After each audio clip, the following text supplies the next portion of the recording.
ஓம் ஸ்ரீ குருபியோ நமஹா. மலேசியாவில் சூசை என்று ஒரு கவிஞர். பிறப்பால் கிறிஸ்துவர்.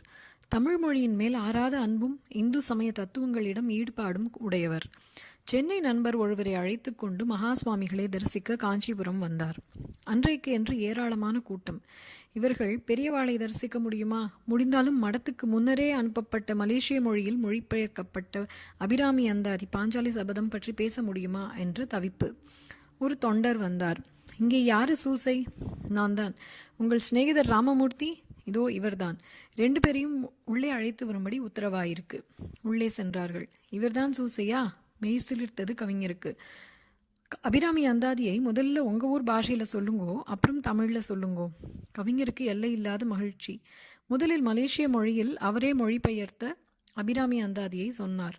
பின் தமிழிலும் சொல்லும்படி உத்தரவாகி இருக்கிறதே. முதல் பாட்டில் முதல் அடியே நினைவுக்கு வரவில்லை. தலையில் குட்டிக் கொண்டார். அவர் சங்கடத்தை புரிந்து கொண்ட பெரியவா தானே முதல் அடியை எடுத்துக் கொடுத்தார்கள். கவிஞர் அந்தாதி சொல்லி முடித்ததும், ரொம்ப நன்றாக செய்திருக்கிறீர்கள்.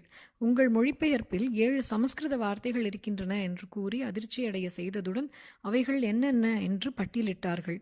பின்னர் மலேசியாவில் ஒரு இடத்தை குறிப்பிட்டு, அங்கே ஒரு சிவன் கோவில் இருக்குமே என்று கேட்டார்கள். ஆமாம், இருக்கிறது என்று வியப்புடன் கூறினார் சூசை. சிறிது நேரம் மலேசிய நாட்டின் பூகோளம், ஆலயங்கள் பற்றி பேசினார்கள். பிரசாதம் கொடுத்த போது மலேசிய மொழியில் தான் கேட்ட அபிராமி அந்தாதியின் முதல் வரியை கூறி ஆசிர்வதித்தார்கள். சூசை திகைத்து போய் நின்றார். மகா சுவாமிகளின் மனதில் அயல் மொழியில் ஒரே ஒரு முறை கேட்ட அந்த பாடல் வரி எப்படி பதிவாயிற்று என்று வியந்தார்கள் கூடியிருந்த அன்பர்கள். மலேசிய மொழி என்ன? மண்ணுலக மொழிகள் அத்தனையும் பெரியவாளுக்கு தெரியும் என்றார் ஒரு அன்பர். விண்ணுலக மொழியும் தெரியும் என்றார் இன்னொருவர்.